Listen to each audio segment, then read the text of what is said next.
Hello student, आज मैं third numerical Perlin के ऊपर बना रही हूँ। ये हो गया steel beam Perlin section, Perlin ये हो गया पार्ट 3 पर्लिन के ऊपर। अब दोस्तों मैं ये वीडियो इसलिए बना रही हूँ क्योंकि काफ़ी स्टूडेंट्स का रिक्वेस्ट है जो सेमेस्टर में हैं, उन्होंने बोला है कि पर्लिन के ऊपर क्वेश्चंस बनाइए, कैसे मैं डिज़ाइन करूँगा। तो सबसे पहले हम ये जान लेते हैं कि पर्लिन होता क्या है। देखिए, जब आप ट्रस्ट का अगर आप देखोगे तो उसमें जो स्टील स्ट्रक्चर, स्टील के मेंबर से जो बना हुआ स्ट्रक्चर है उसे हम बोलते हैं स्टील स्ट्रक्चर। अब देखो, सबको पता है कि ये रैप्चर है, ये वाला पोर्शन सामने से अगर आप देखोगे तो ये पोर्शन आपको बिल्कुल ये स्पैन दिखेगा, और ये वाले जो पोर्शन है ये काफ़ी लंबे लंबे बीम्स होते हैं, ठीक है, जिसको कि हम एक सर्टेन डिस्टेंस पे पर्लिन्स प्रोवाइड करते हैं ताकि इसके ऊपर जो आने वाला एक्सटर्नल लोड है, ठीक है, खास करके इसको बोलते हैं iron sheet, galvanised iron sheet. इसके बाद भी है, आप देख सकते हो मैंने ये रेडेड सेट टाइप में किया है, ठीक है। इसके वेट को पर्लिन क्या करता है, बियर करता है। पर्लिन क्या करता है, बियर करता है। तो मैंने इंटरवल, पर्लिन लगाने का जो इंटरवल है वो 2-2 मीटर पे रखा है, और उसकी जो लेंथ है, पर्लिन की लेंथ है, ये मैंने देखो 5 मीटर, फिर ये दूसरा 5 मीटर। तो आपको समझ आ गया होगा पर्लिन 1, पर्लिन 2। अगर आप ऐसे देखोगे तो यहाँ से यहाँ तक की जो लेंथ है वो 5 मीटर है, फिर वापस यहाँ से यहाँ तक ये पर्लिन की जो लेंथ है वो 5 मीटर है। ये ट्रस्ट का स्ट्रक्चर है। आप देख सकते हो, आपको समझ आ गया होगा। स्टील स्ट्रक्चर में ये ट्रस्ट का केस है, उसके अंदर मैं पर्लिन मेंबर की बात कर रही हूँ। अब देखिए दोस्तों, पर्लिन में जो 2 स्टेप्स नए होते हैं जिसको हमें समझना पड़ता है वो है, यहाँ पे स्लोप क्यों दिया हुआ है, स्लोप क्यों दिया हुआ है, और विंड स्पीड जो है उसको फोकस करना है।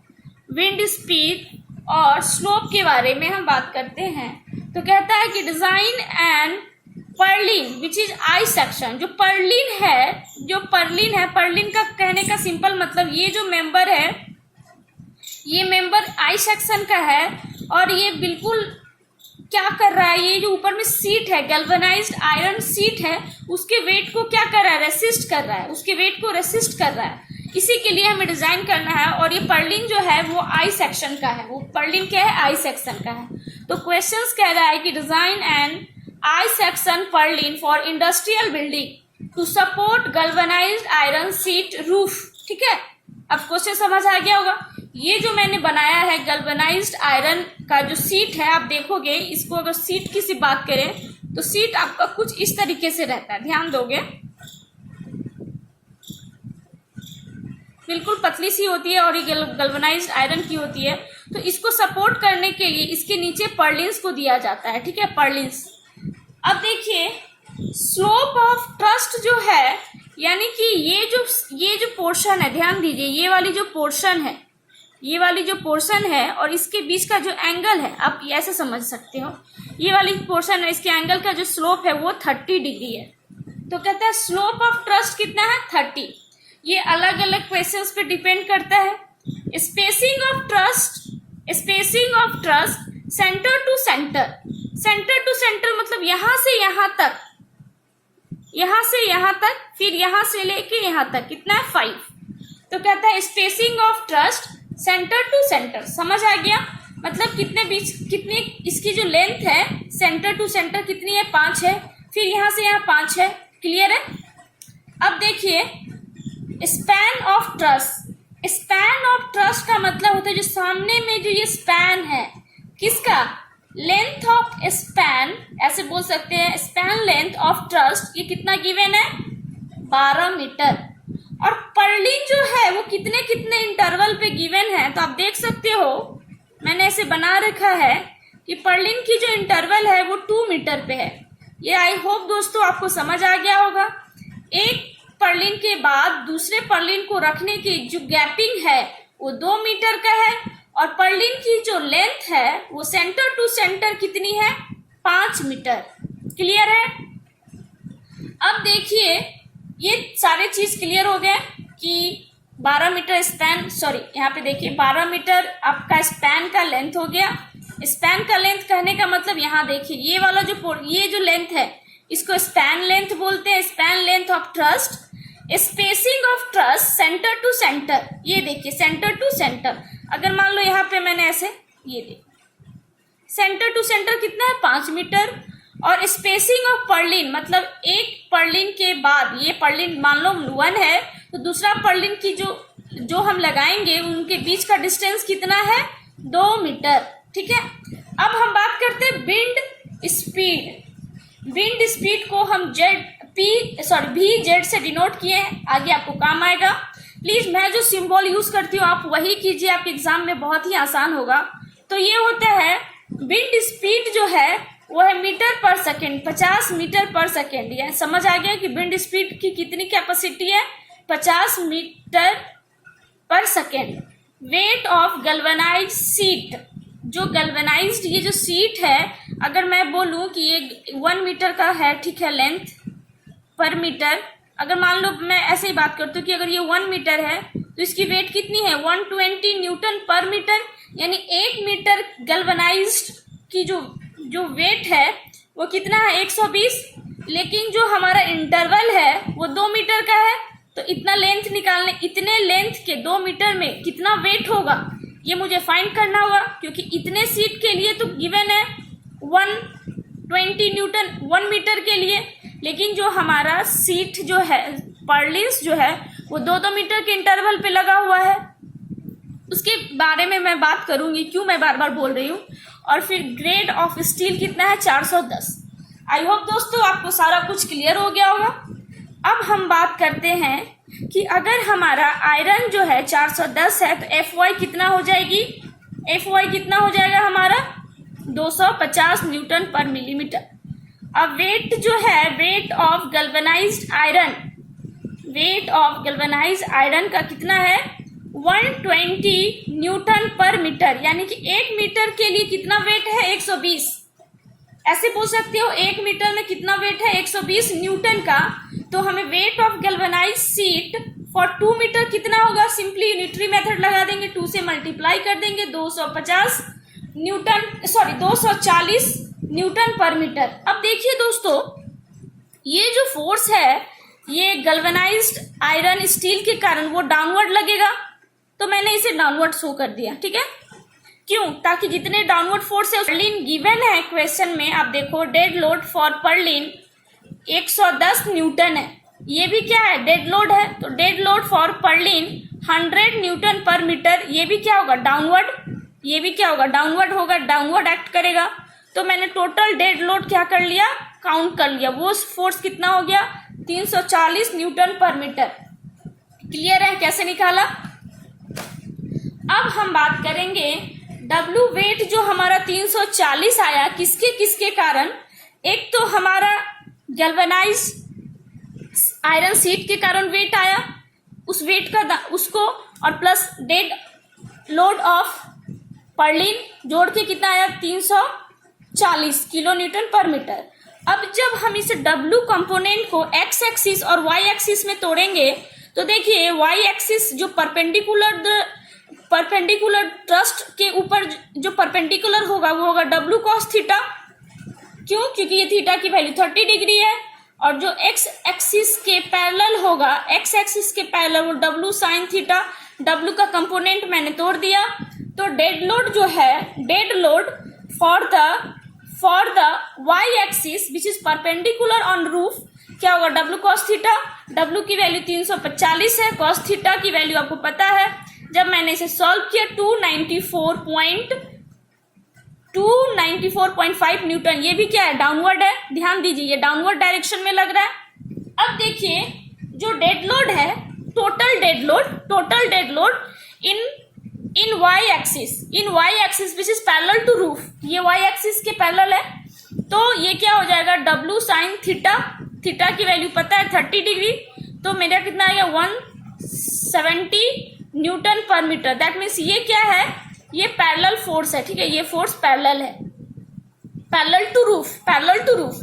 तो मैं क्या करूंगी यहाँ पे देखिए अब ये सारे क्या हो गया, ड्यू टू द मेंबर के कारण ये सारे लोड आए हैं। अब एक और टर्म है विंड प्रेशर। विंड प्रेशर का फॉर्मूला होता है, विंड प्रेशर किसके कारण है, ड्यू टू विंड लोड, और विंड लोड की वैल्यू गिवन है, विंड लोड की वैल्यू गिवन है 50 मीटर पर सेकेंड, जिसे मैंने VZ से डिनोट किया है। तो मुझे पता है IS कोड में गिवन है, आप चाहो तो देख सकते हो, लेकिन मैंने पहले से लिख रखा है कि विंड प्रेशर में कन्वर्ट करने का फॉर्मूला होता है 0.6 इंटू VZ का स्क्वायर। VZ की वैल्यू 50 है, तो क्या हो जाएगा 1500 न्यूटन पर मीटर स्क्वायर। ये प्रेशर हो गया। अब विंड लोड फॉर 1 मीटर मुझे पता चल गया कि 1500 है, तो 2 मीटर के लिए क्यों कितना होगा, क्योंकि मुझे 2 मीटर के इंटरवल पे निकालना है ना। तो 1500 को मल्टीप्लाई किया 2 से, 3000 न्यूटन पर मीटर। अब ये भी क्या होगा, डाउनवर्ड फोर्स लगेगा। ये भी क्या, विंड के कारण डाउनवर्ड फोर्स लगेगा। विंड लोड फॉर 1 मीटर इतना है, 2 मीटर के लिए इतना, ये भी डाउनवर्ड। तो हमारे पास टोटल डाउनवर्ड फोर्स कितना हो गया, E1 और ये 2। क्लियर है, due to wind load, due to wind load और due to W component which is parallel to Y axis और परपेंडिकुलर टू द रूफ।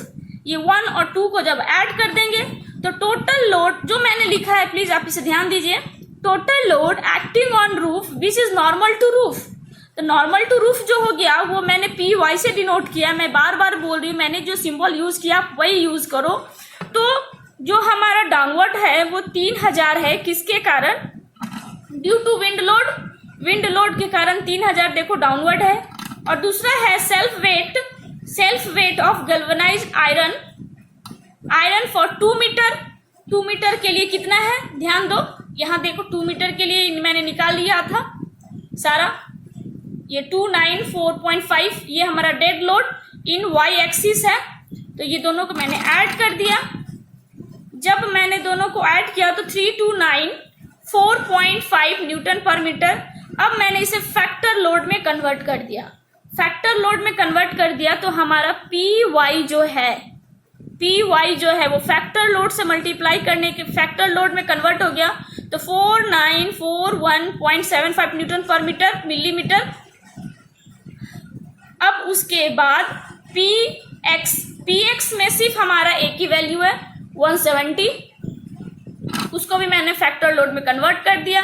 जब मैंने 1.5 से मल्टीप्लाई किया फैक्टर लोड में कन्वर्ट करने के लिए तो 253.00 न्यूटन पर मिलीमीटर। ठीक है, आपको क्लियर है। अब मैं यहां से स्टेप 2 की बात कर सकती हूँ। स्टेप 2 में जैसा कि मैं करती थी, bending moment, maximum bending moment in Y axis, तो इसका फॉर्मूला होता है PY by L divided by 10। चूंकि यहाँ पे UDL का केस है, आप चाहो या पॉइंट लोड तो नहीं लग रहा, ये पूरा UDL है, क्योंकि गैल्वेनाइज्ड आयरन जो है वो पूरा UDL के लिए बिहेव करेगा। तो इसका जो W है वो कैसे हो जाएगा, PY कितनी गिवन है, यहाँ देखो ये टोटल लोड है, फैक्टर लोड है, लेकिन इसे लोड UDL में कन्वर्ट करने के लिए L से मल्टीप्लाई करना पड़ेगा, ये वाले को L से। तो मैंने वही किया है, 4941.75 इंटू 5, यानी ये W बराबर हो जाएगा P इंटू L। ठीक है, और ये W किसके बराबर हो जाएगा, ये W किसके बराबर हो गया, ये देखो इसके बराबर, PY के बराबर। मतलब सिंबल में मैंने इसे क्या किया है, सिंपली PY बोल सकते हो। अब divided by 10 into Newton, kilo Newton पर मीटर में कन्वर्ट करने के 10⁻³ से मल्टीप्लाई कर दिया तो 12.3 किलो न्यूटन मीटर आ गया। Similarly maximum bending moment for MX के लिए निकालना है तो PX इंटू L, ये लेंथ है। ठीक है, पर्लिन की बात कर रही हूँ मैं, यहाँ पे पर्लिन की बात कर रही हूँ। आप चाहो तो यहाँ पे देख सकते हो मैंने पर्लिन की बात कर रही हूँ। तो पर्लिन के लिए हमारा क्या हो जाएगा, 225 into 5 into L length 5 into 10⁻³ इसको मैंने किलो न्यूटन पर मीटर में कन्वर्ट किया तो कितना आ जाएगा 0.66 किलो न्यूटन। अब देख सकते हो कि मैंने maximum bending moment along the Y axis और अलोंग द X एक्सिस मैंने निकाल लिया है।